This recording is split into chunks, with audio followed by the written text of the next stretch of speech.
Hello, everybody, and welcome to Sake Revolution. This is America's very first sake podcast, and I'm your host, John Puma. Happy holidays to everybody out there. I'm from the Sake Notes, and I'm the guy who started up the Internet Sake Discord and moderates Reddit's r/sake community. And I'm your host, Timothy Sullivan. I'm a sake samurai, I'm a sake educator, as well as the founder of the Urban Sake website. And every week, John and I will be here tasting and chatting about all things sake and doing our best to make it fun and easy to understand. Now, John, I hear a little tickle in your throat. You doing okay? I caught a little something. No worries. It is nothing with a 19 in it. But it is nonetheless a very annoying cold that I've picked up. No fever or anything like that. Just like, it makes me a little raspy. I don't know what's going on. Just in time for the holidays. And just in time for recording today, too. Well, you know what they say in Japan? They say that sake is the best medicine. Well, I've not really, honestly, I have not had any sake since I started getting symptoms. So it's been 5 days, which is some kind of record, I'm sure. I'm sure that's a record for you. Well, maybe when I had COVID, I think that was probably more than 5 days. Yes. But, whatever. It is what it is. It's happening. The holidays are here, Tim. I can see that from what you're wearing. Now, our listeners at home cannot see what I'm seeing over Zoom, but you have to. You mentioned on a previous episode that you indulge in the Christmas sweater. The ugly Christmas sweater thing. Tell our listeners what you're wearing. So I have I have a few.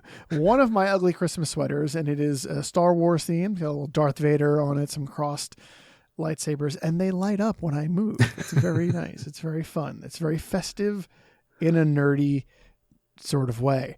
But yes, this is ostensibly our holiday episode, right, Tim? Yes.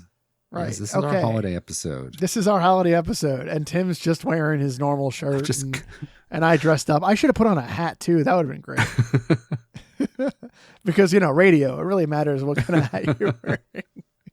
Well, I appreciate the sweater, and you just looking at you and Darth has gotten me in the Christmas spirit. Well, it is what it is. So it is that time of year. The holidays are upon us. And we've talked about this before, but I think it is worth revisiting. Sake does make the perfect gift, don't you think, John? I have given sake as a gift on many occasions. Yes.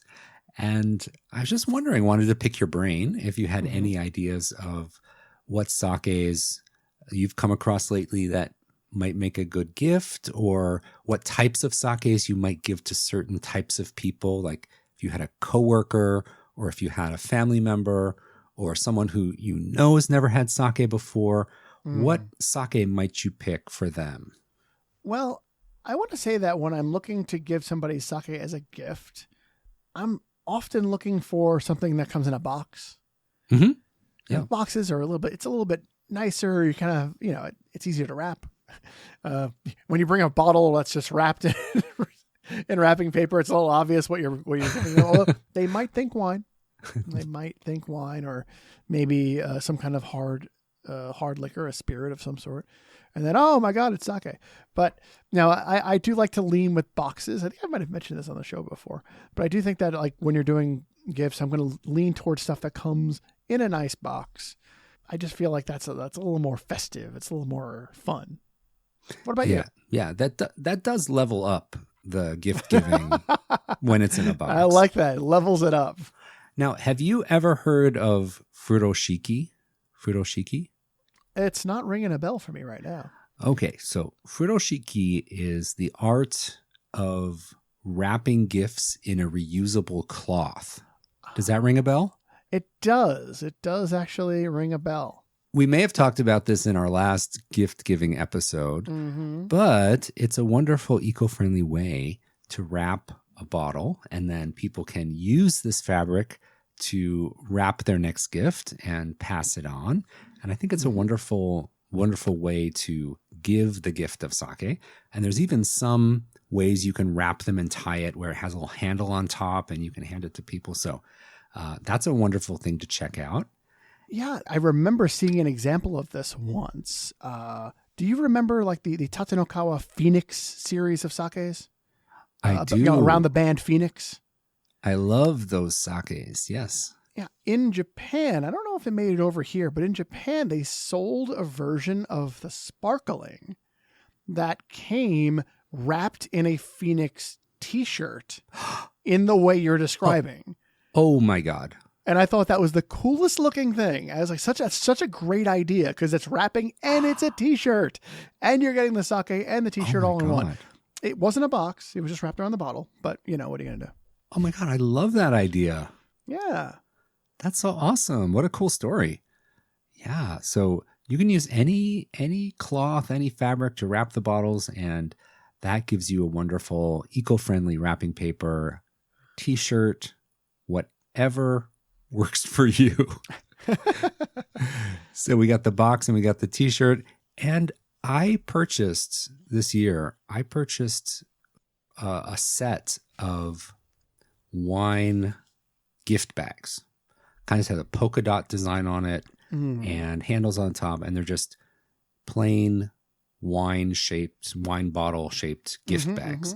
And it's come in so handy when I've given away sake here or there, or got invited to a party last minute, grabbed a bottle from my fridge, put it in the gift bag, and that was super easy and always well received. Nice. I like those, and my shell is a big proponent.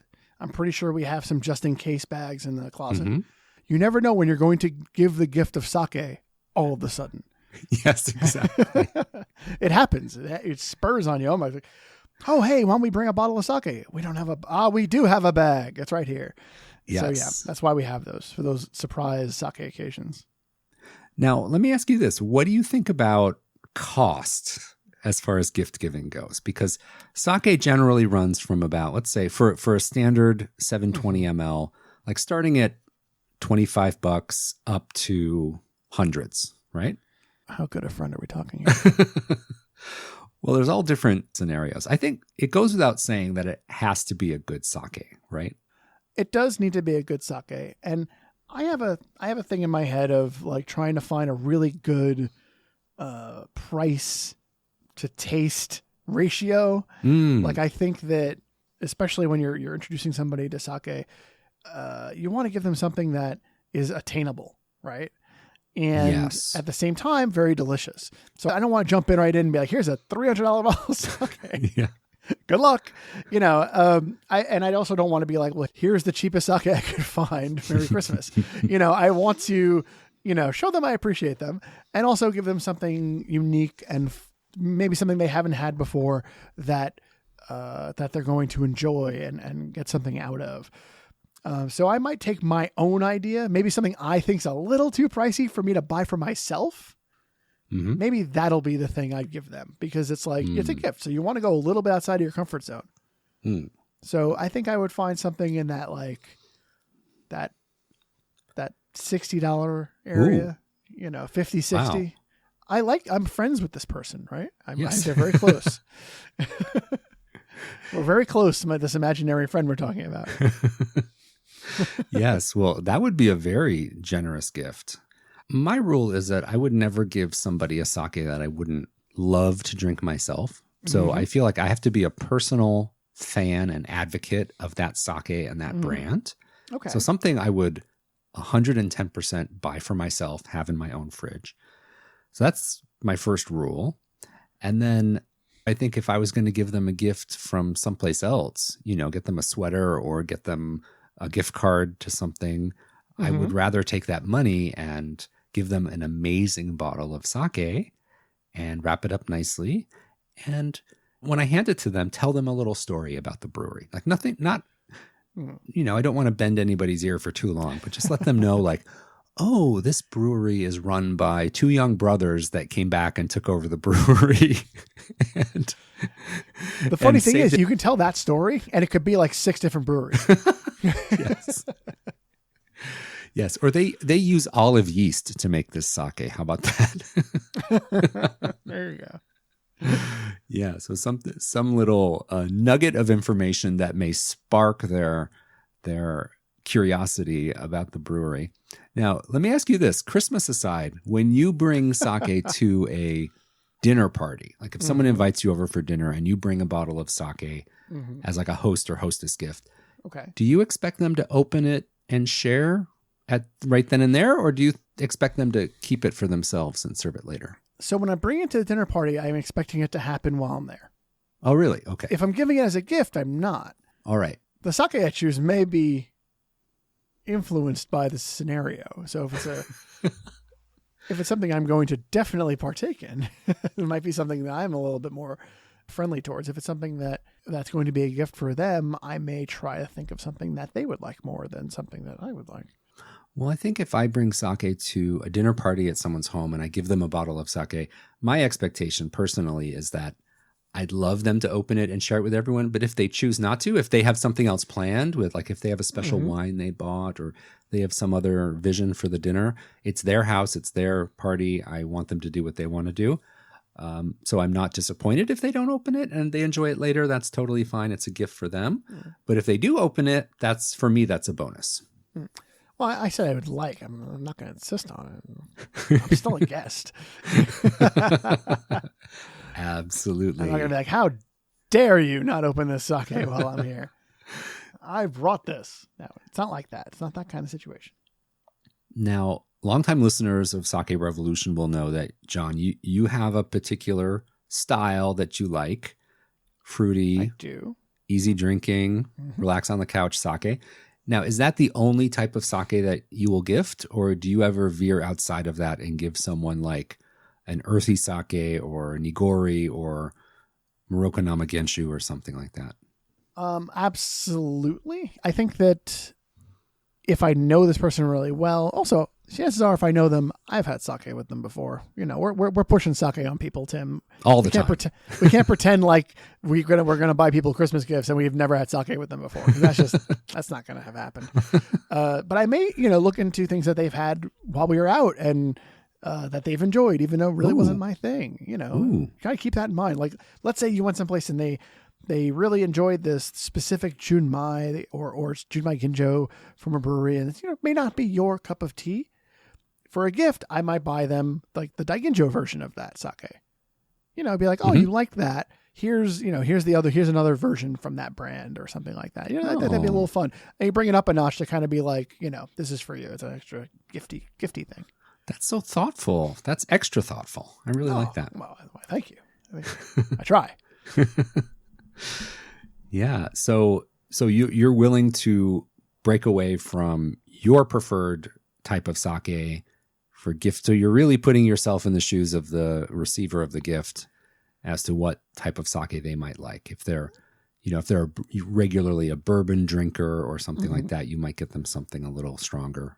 Right. And especially if if I've been out with them before, I have a better handle on what they're into. Totally. Now, what about gifting accoutrement, like cups and carafes and things like that? Have you ever done that? Have you ever given people sake sets and stuff? I don't think I ever have, actually. Oh, really? I imagine, since you're asking me, that you definitely have. Well, guilty as charged. Uh-huh. I have good friends who are not in the sake or hospitality world at all, and they got married, and I gave them a beautiful antique porcelain sake set for their wedding. Ooh. And I thought it was the nicest thing since sliced bread, but they're not huge drinkers, and I don't know how that gift went over with them, but I think it was just a beautiful object to look at the very least, even if they never end up using it for sake. Hopefully they'll appreciate it as a beautiful object. In a couple of years, you're going to find out that they think it's a very lovely tea set. Or maybe it's at the Goodwill. I don't know. It could very well be. I didn't even think of that. That's unfortunate. Well, personally, I love cups and sake cups, and we did the whole vessel series and all that stuff. I think that stuff is totally awesome, and it really adds a different dimension to drinking sake. You can decide what type of cup, what type of vessel, how you want to serve it. And it's especially fun when you're sharing a carafe of sake with a friend at home. Mm. So that's why I really enjoy gifting cups and different presentation things to people to enjoy the sake with. If they're getting into it, it's a wonderful kind of maybe a next level gift. If you've given them a few sakes and they really like them, you can give them special sake cups to enjoy. And I've seen that go over really, really well. So, you and I have both been to Japan many times. And one thing that you see in Japan a lot that you don't see here is like themed and holiday issues of different sake. Have you ever experienced that, like seasonal things? It's one of my favorite things when I'm over in Japan. Oh, really? I'm there during a season where that sort of thing can happen. Usually, I'm either there in like spring, so you get a lot of like sakura themed stuff, or I'm there in October, so you see a lot of Halloween themed sake bottles, and it's so cool. A lot of places will take their hiyaroshi and they'll put like a jack-o'-lantern on the label or something like that, and it's just a lot of fun. It's really festive, and of course, those things never make it over to the States, and then we're kind of sad. Womp womp Womp womp. We see them on Instagram, and we just like hold our hand out, like, no, please take come, my come money to the U.S. Take my money. Lo and behold, Tim. Today we're drinking a sake that has that vibe, most certainly, and is here. It is in the United States. It's available for purchase. And I think that's really cool. You mean we got a cute seasonal label sake here in the States? In the States. Fantastic. It's a literal Christmas miracle. Yes, yes. So you must be talking about a certain holiday-themed label I've seen around the shops lately. Mm-hmm. Do you want to let our listeners know which holiday-themed sake we're going to be tasting today? Today, we are going to be tasting the Senkin Snowman Nigori Junmai Daiginjo. And so number one, I'm going to tell you, snowman, and it's a nigori. That's lovely, right? But right there, wonderful. A nigori Junmai Daiginjo, that's unusual. It really is unusual. Interesting and different. Yeah. And Senkin, I don't think I've ever had a nigori from them before. These are the things that pop into my head when I see this label for the first time. And the label is just so festive. And Tim, do you want to describe what's going on this bottle? Oh my gosh. Cute overload. It is a clear glass bottle filled to the top with a creamy white nigori sake. And then the label is a stick figure of a snowman with a red hat and yellow mittens and just like a very childlike sketch of a snowman. And then underneath it, it says snowman in English. And it is very minimal, very cute, and very holiday. Yeah. And it's perfect for that kind of thing. This would make perhaps a really good Christmas gift. Oh, absolutely. Do you want to give us the stats for this sake before we dive in? Certainly. So this Junmai Daiginjo is, of course, from Senkin, and they are over in Tochigi Prefecture. The rice being utilized here is Yamada Nishiki, the king of sake rice, and that is milled down to 50% of its original size. The sake meter value, that measure of dry to sweet, is a very impressive -10. Tim, this is going to be a little sweet, I think. The acidity is 2.8. Oh, the plot thickens. Maybe it's going to be a little bit more neutral, since acidity often gets revealed as dry. And the alcohol percentage is 15%. And as mentioned, this is a nigori. Now, there aren't hard and fast rules for how much rice sediment there is in a nigori, but this one is pretty intense. Yes, this one I would label as chunky and funky. Chunky and funky. Some nigoris have just a little whisper of cloudiness to them. This one is full-on snowstorm. This is a squall. Wonderful. It's that's the kind of thing you want to hear about snow, really. When you're going to have snow, when you're going to make a snowman, you want a lot of snow. Yes. Love it. And we have featured Senkin before in one of our branded episodes. And it's worth noting, you said Yamada Nishiki is the rice used. And the bottle that I have here says that the Yamada Nishiki is locally grown. And remember, we said all of their rice fields are 5 minutes from the brewery. Yes, they do. I remember that being quite a funny tale or a funny chat. Yes. So Yes. This is using the concept of domain where they have all their rice growing within a short drive of the brewery. And to remind people a little bit about Senkin, it is indeed the story of two brothers coming back to the family homestead brewery and reviving the business from the brink of bankruptcy and putting their own modern twist on their sake. And John, how would you describe your impression of Senkin as a brand and a style before we dive into this Christmas Nigori? Like, how would you describe it to someone? So I think that Senkin is a very modern style, but they're very sake nerd centric in my mind. You know, their stuff often has high acidity, and this one's no exception. I think it's safe to say that they're really inspired by the world of wine or wanting to bring a little bit of that wine mystique into the sake industry. I think that that's something that I would use to describe this brand. Cool. Yeah. And as you said, Junmai Daiginjo Nigori is pretty darn rare. It's not something you see. So Nigoris are cloudy sake. Junmai Daiginjos are super premium grade. So those two things don't often go together. So it'll be interesting to see how that pans out. John, I can't go any further without reading the warning that is on this bottle. So there's a very innocent looking snowman on the label, but there's a hang tag that comes on the neck of this bottle. And it says warning in red letters.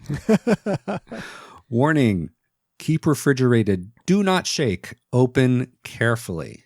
Caution, there's a chance that liquid may spurt out due to carbonation in this bottle.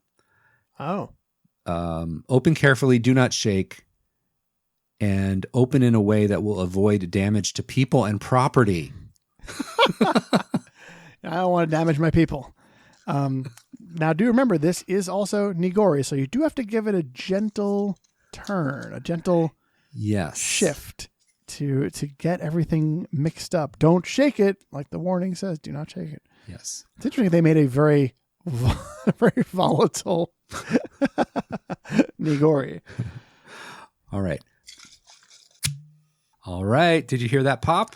I did. Okay, nice little thump. Yeah, well, nothing spilled over, but I did get a bit of carbonation bubbling up. Yeah. All right. Well, let's get this Nigori into the glass. Yes, let's. All right. Oh, I've got it poured. I can smell it already. So, describing it in the glass, it is cloudy. It is white. It is. It's a winter wonderland. It's a snow globe in our glass. Yeah. Yes. And when you swirl it in your glass, John, do you get a fair amount of particulate sticking to the side? Oh, I get more than a fair amount, I want to say. Yes. So I would say this is above average in the amount of sake lees or rice starch that's in this Nigori, making it cloudy. There's, as we said before, there's usually a whole range there, but this is more thick and more full-bodied in the amount of rice starch that they've included in this Nigori.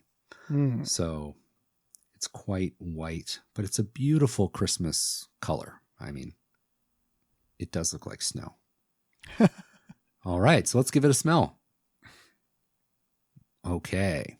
Well, for me, there's one aroma note that kind of jumps out. What was that? I said that overrides the rest. Yes, there's one aroma note that overrides everything else. And for me, that is the aroma of pear. So I'm picking up on a lot of pear and kind of crisp seeded fruit aroma. It's just, for me, it's really prominent and really out there. Yeah, and I got a fruit that I couldn't quite identify, and yeah, I think that when you said pear, it was immediately apparent to me that that's what I was missing. Mm. And also there's a note of like, I call it lactic or like a yogurt or cream. There's a sweet cream or yogurt, kind of a milky dairy note as well, which is not uncommon in Nigoris or cloudy sakes, but it really comes through for me on this one. So that yogurty sweetness is there too. Yeah. Yeah. Well, let's give this sake a taste and see how the aroma follows up on the palate. All right. Oh, wow. Well, first of all, I see why they put the warning label on the sake. There's a distinct prickling on the palate. It doesn't fuzz up like a true sparkling sake, but there is some active bubble in there for sure. And I can feel it on my palate. A little prickling, a little sparkle. Do you get that as well? Yeah. Yeah. And this is something I often associate with, I think of when I think of Senkin, is that this has that little bit of bubbling, that interesting mouthfeel that just kind of influences everything else about the tasting experience in a really fun way. Yeah. And it has, of course, because of all that, the rice starch that's in there that is making it cloudy, that translates to a viscosity and a weight that you're not going to find in other sakes. So the richness here is kind of off the charts as far as the weight and the coating. Just like it coats the glass it's in, it's also coating your palate, coating the roof of your mouth. Yeah, it's definitely going to be hanging around for a little bit. Yeah, and it lingers with this yogurty sweetness for me. Yeah, and for something that is so sweet, -10, and Nigori, so it's very thick and it's going to be playing games with you in that way. And it's got all that carbonation in there and extremely high acidity. It's so interesting how it all comes together and makes for this really, it's like a nice house of cards. And I feel like if anything was missing, it would really be a very different experience. Like if the carbonation had all gone away, this sake would taste dramatically different because these things all lean on one another. Right. Yeah. And I don't know if you feel this way about heavy Nigoris as well.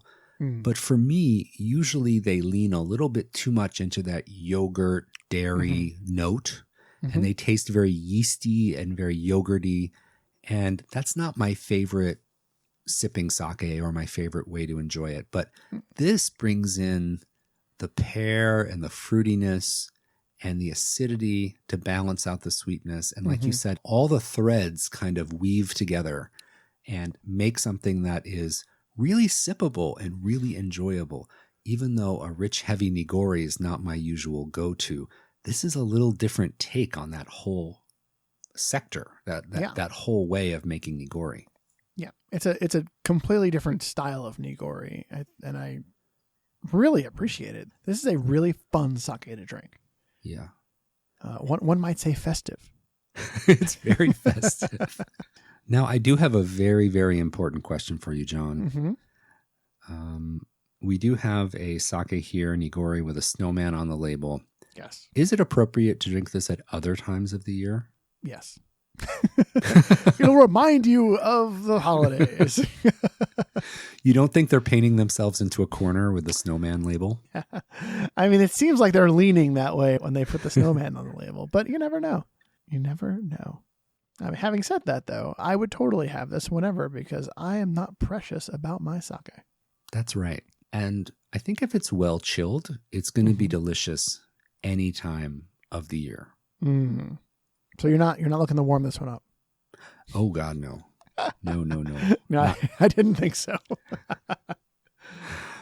Yeah, it's almost like a little, I mean, this sounds so strange to say like it's like a rice pudding with pear juice in it, but that sounds strange, but it's really delicious. There's an eyebrow came up for that one. Yeah, I think you could enjoy this any time of year. I recommend drinking it nice and chilled to maintain that balance of sweetness and acidity. I think temperature is really important to keep those things balanced. And to keep the texture a little bit crisper, I think the cold temperature is really important. Yeah, I think so too. And I also think that you're going to want to have this relatively quickly because I don't think that carbon is going to last that long once you open it up. I think once you pop it open, you've got a couple of days before that's going to go away. That's going to go away. It's going to dissipate, and it's going to change a little bit about the way you enjoy the sake. Still going to be delicious, but it's going to be a little bit different. Mm-hmm. And I think that it's a lot of fun to have it when it's doing all the tricks all at once. So I would definitely, gather some friends, open this one up, enjoy it. Don't let it sit around. Have a good time with it. It's a party sake. Yes. I think that leads us to the ultimate conclusion that the Senkin Snowman Junmai Daiginjo Nigori is the ultimate gift-giving sake because you can enjoy it with your friends. You should enjoy this with your friends. You should enjoy all sake with your friends, obviously, but I like this one a lot too. Yeah, I do too. And you can't beat this label. You can't beat this flavor. So it's a really special sake for the holidays. And I'm so glad we got to profile Snowman before the end of the year. Yeah, just in time for the holidays. All right. Well, John, great to taste with you. Hope you're feeling better soon. And I am so happy to be sharing this Snowman Nigori with you. The feeling is very mutual, Tim. And I also want to thank all of our listeners so much for tuning in. We really do hope that you're enjoying our show. If you'd like to show your support for Sake Revolution, one of the best ways to support us now is to join our fantastic community on Patreon. We're a listener-supported show, and all the support we receive from our patrons allows us to host, edit, and produce a podcast for you each and every week. Did you know there are other ways to support our show? At our website, you can find a wonderful array of t-shirts and stickers that you could perhaps, buy a gift bottle of sake for somebody, wrap the t-shirt around it, and then close it, with a sticker, and then boom, there you go. You've got it all in one place. And I think that will be a really nice holiday present. Absolutely. Yeah. And if you would like to learn more about this episode, please visit our website, sakerevolution.com, to see our show notes. And there you can also find a written transcript of each and every episode. Exactly. So, everybody at home and Tim on the other side of the Zoom call, raise your glass. Remember to keep drinking sake and Kanpai.